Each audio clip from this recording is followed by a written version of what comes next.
Hey guys, before we got into this video, we wanted to let you know about a couple things. A couple of the items mentioned in this video have been since removed from the game. Vicious Intent, Hood of Defiance, and Recruiter have all been removed from Underlords. Swim wanted to let you all know that despite that, the rest of the video does have its relevant points. So enjoy the video, and we hope you learned a lot. What is up, boys? We're back with part 2 of my full Underlords item guide and kind of like tiering system. This is just going to be covering more equipment stuff. If you haven't seen part 1, you definitely should check that out first. But here we're continuing in the same process through tier 3 and tier 5 items. This one should be a little bit quicker just because we have already established a lot of the ground rules about like where like certain stats are going to want to be distributed. So we can start off at the top of tier 3, the best of the best, Mask of Madness. Now I put this at the top. It is a little bit situational. The important thing to understand about Mask of Madness is that you really want a hero that you don't mind silencing for this to reach its full potential. This item is crazy good in Knights and Assassins. Basically the way this works is a silence will stop an active ability from going off, but it will not stop a passive from going off. So for example, if we look at the heroes, if we put it on something like Slark, we have no downside because he has no active ability, he only has 2 passives. Right? So the best carriers for Mask of Madness are of course those heroes with passives. That's going to be something like a Troll Warlord, something like a Slark or a Phantom Assassin in Assassins. In Knights we have Luna as well, but even a Chaos Knight you don't necessarily mind silencing this if it gets to something like level 3. And those are going to be the just best targets in the game for Mask of Madness. There are a few others, like for example something like a Sniper or maybe something like a Doom that hits very hard and kind of wants that attack speed. I want to actually break this down a little bit in terms of how powerful this item is. So I kind of talked a little bit before in the previous part about attack speed versus damage, and I explained attack speed is a lot better than damage. I tiered Gloves of Haste much higher than Claymore, and there's a specific reason for this, which is attack speed scales with DPS. You want to put it on a hero with high DPS, whereas damage only scales with attack speed. You just want to put that on a hero with high attack speed, and that's it, right? But as heroes level up, they gain more DPS, but almost never actually gain more attack speed. Which means, when you get into a late game scenario, if you have a level 3 hero, it depends on the hero maybe a little bit, but almost every level 3 in the entire game will gain more DPS from a Gloves of Haste than a Sacred Relic, right? Let that sink in. That's really important. This is how powerful attack speed is compared to damage on something like a big level 3 or even like a powerhouse level 2, like a Troll Warlord level 2 or like a big Demon level 2 or something receiving like buffs can be totally fun on a level 2. So keep that in mind. And Mask of Madness is 3 times as strong as Gloves of Haste, and it has 20% lifesteal. So when you have the time to put this on something completely insane, you really want to put it on something that doesn't really mind silencing its own ability. Starter is another decent example of something you can put it on. Next up, we have Skull Basher. Skull Basher is nuts. This item, when you don't have the Mask of Madness target, you know, something that can reasonably equip this, again, because keep in mind, it is situational, Skull Basher is never, ever bad. This is just the most solid tier 3 item. You can never really go wrong picking it, unless you're picking it over something like a really good tier 4 item. But Skull Basher is quite insane. So at 25 attack damage, and a 25% chance to deal an extra 100, it averages at something like 50 per attack, but with the stun on top of that, it's 1500 millisecond stun. It does have a 2300 millisecond cooldown, so there is a bit of a cooldown on the stun when it goes off, but basically this outclasses Relic so hard it's not even funny. Relic gives you an extra 10 attack damage on average, but Skull Basher, the bash time, the 1.5 second bash is very powerful, and the way it distributes its damage gives you a high chance of killing a target before they have actually cast their spell, right? Because if it procs, it deals the extra damage on top of that, and you can maybe burst them down during the stun. This item is phenomenal. You want to pair this with something with high attack speed, basically, is going to be the biggest modifier for this, or something that needs plus attack damage.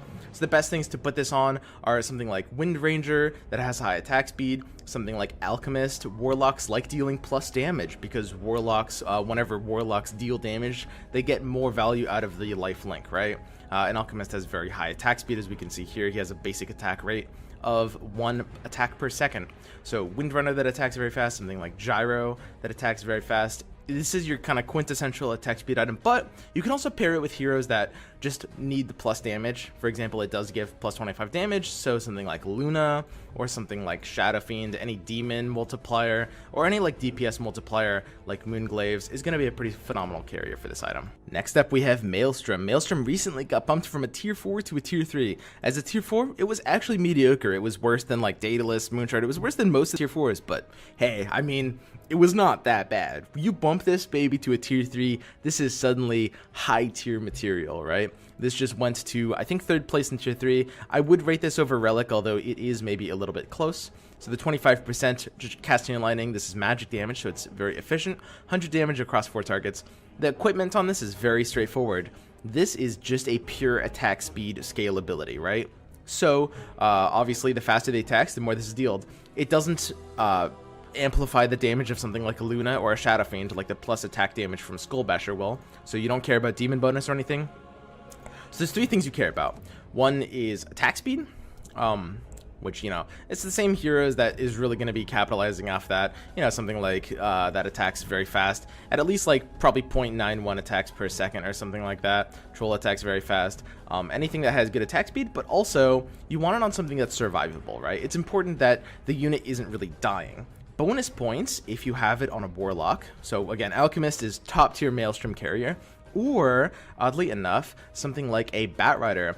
Batrider is a great Maelstrom carrier. His sticky napalm actually amplifies every source of damage that comes from him. So if he's carrying the Maelstrom, it'll actually deal a little bit more damage based on napalm procs, based on how many stacks it has on them.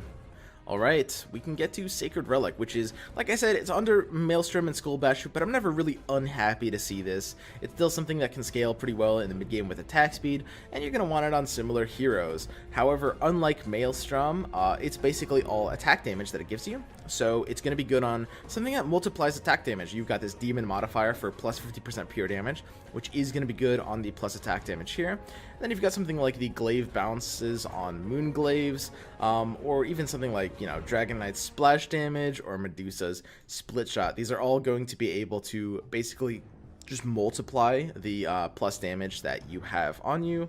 In addition to, you know, your typical attack speed modifiers, which pretty much any of these offensive items is going to want to scale with. Alright, down to Mechanism. So Mechanism, obviously, you want to put it on a unit that has a fairly low amount of health, that they're going to be kind of getting below 50% health a little bit quickly as your frontliner.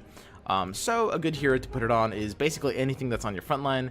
Typically, it depends on your comp, but a lot of comps you're gonna be frontlining units like Alchemist, units like Disruptor, units like, in some cases, some like units like Pudge, Chaos Knight, whatever. You know, you guys know the concept of frontline units. It can be basically on anything. The most important thing is it's taking damage fast enough. You don't want to put this on a backliner because they just won't take damage fast enough for this heal to kick in to save everything it needs to. Right? If you put it on a unit like Disruptor, like if you have a level 1 Disruptor that needs to get an ult off, it'll actually help it survive long enough too, because it's hard for it to get bursted so quickly unless the opponent has a Dagon or something. It's hard for it to get bursted so quickly that the like 250 health won't kick in, although if you are heads up against the Dagon, you do need to get your Mechanism off your level 1 unit so that it doesn't just get bursted down and you lose your activation with it. So Mechanism is a pretty solid item. It's a little bit secondary compared to the DPS items. You might have noticed the 4 DPS items in tier 3 are the 4 top items I recommend. It's really important to just get something big in this meta. Like, it's almost always a Shadow Fiend, in my opinion. Like, a Shadow Fiend is just like, if you can get a level 2 Shadow Fiend, if you can, slap a DPS item on him, you're gonna have a good time, right? Maybe something that can use Mask of Madness, or maybe you get like a Troll Warlord near the end of the game, but having like one DPS unit with one good DPS item is very important. But after that, Mechanism still has a solid impact on your game. It has 3 cell radius, so obviously you want to put it on something somewhat centralized the battle, but it's such a big range, it'll basically hit the entire team. Bringing us to Vanguard. So Vanguard is an item I used to rate a lot higher, but the meta has shifted, and we see a lot of like more damage distribution. We see a lot of like powerful ultis, stuff like Disruptor, stuff like Alchemist needs to be kind of padding your front line, and you want to get mana distributed across all your heroes. So the idea of kind of a main tanker that's blocking everything with Vanguard does fall off. Vanguard was mostly good in a time where, you know, you could get something like level 2 Slardar, get Retaliate at 80 damage per second, slap a Vanguard on him, and you're good to go, right? The idea behind this item is have like a single tank frontline, which in the past has been good with something like assassins, but now assassins are going to want to run something like Sanking, something like Morphling. They want to get these mana on their abilities fast, so you really want to be kind of more so distributing your damage across your front line evenly, which makes Vanguard and the concept of it just kind of bad. Right now, it's a very powerful item in theory. There will be some metas where you will be fine just like having all of things attack one thing, and Vanguard is phenomenal in these situations, but just doesn't do that much right now. If you're going to use this right now, you do want to put it on some like main tanker, like a level 2 Pudge, oftentimes like a Treant Protector, because assassins and hunters will often be frontlining druids, and it will still do a lot of work. I'm never too unhappy to see this item. And finally, we've got Hood, which honestly is about the same as Vicious Intent to me. So Hood of Defiance is 50% magic resistance and 10 health regen. Not very useful. This honestly feels kind of like what Cloak should be. Like, as a tier 1 item, it's something that I would be like a lot more inclined to pick. You know, it's got like the magic resistance of Cloak and the health regen of like Tranquil Boots. Magic resistance is not a phenomenally useful stat. There are some situations where this can come in handy, but it's kind of few and far between. There's definitely certain like games or matchups or metas where I might take this over something like a Vanguard, so it's not like too far down there. It's a bit situational, so it's not like you should never pick this. Always see, if you see a Hood in shop, how many mages are going this, but typically you're going to want to apply this to something like a carry, something you want to keep alive. I would say the biggest detriment to Hood of Defiance is the change in Underlords that stipulates you can only run one equipment on each hero. Like, for example, Hood of Defiance would be so good if you could put it on a carry, like your Shadow Fiend, like your Luna, like your whatever, and still have a damage item on them. But the fact that it's competing for the same slot as that damage item makes it feel really chunky, because if you put it on a hero that you want to keep alive, suddenly you have to just not have your damage multiplier on that hero, right? So it's not super great. I very rarely pick this item, but there are some situations where I might take it over a Vanguard in this meta, depending on like how much magic damage there is, and if I already have like a damage item for a hero that might need it. And Vicious Intent at the same time. This item is not good. I think it's very similar to Aegis, where it has qualities that make it seem in a certain light like it actually is fairly functional, especially now that it's tier 3. But I cannot stress basically how bad this item is. It is very bad. So the idea behind this item is basically you might knock out an opponent. It's very fringe, very situational.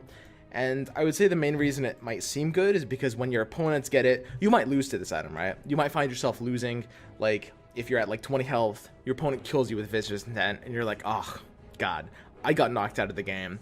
I feel like this item just, you know, did a number on me, right? So maybe it's good and maybe I should pick it. But in reality, like, in Underlords, you have 8 players, you have 7 opponents, so the idea of something that doesn't make you stronger but might knock out one of your opponents is just kind of fundamentally weak, right? Because anything that damages your opponents is going to be like 1/7 the value of something that empowers yourself, right? And that's just like a really, really weak concept for this kind of game. You can pick this in certain situations. It's kind of a meme item, but it could help you place like 1 or 2 higher. And like the thing to understand about Underlord's item system is like no matter how bad certain items are, you'll still pick them sometimes, right? It's like, even if Tranquil Boots is still kind of bad, I'll still pick it over an Aegis, right? Even if Vicious Intent is kind of bad, you know, maybe we'll see some like alliances in tier 3 we can't choose, and I'll pick it, and maybe it'll help me win like a slot higher or something, but it's not something I would go for over anything that has any higher amounts of function.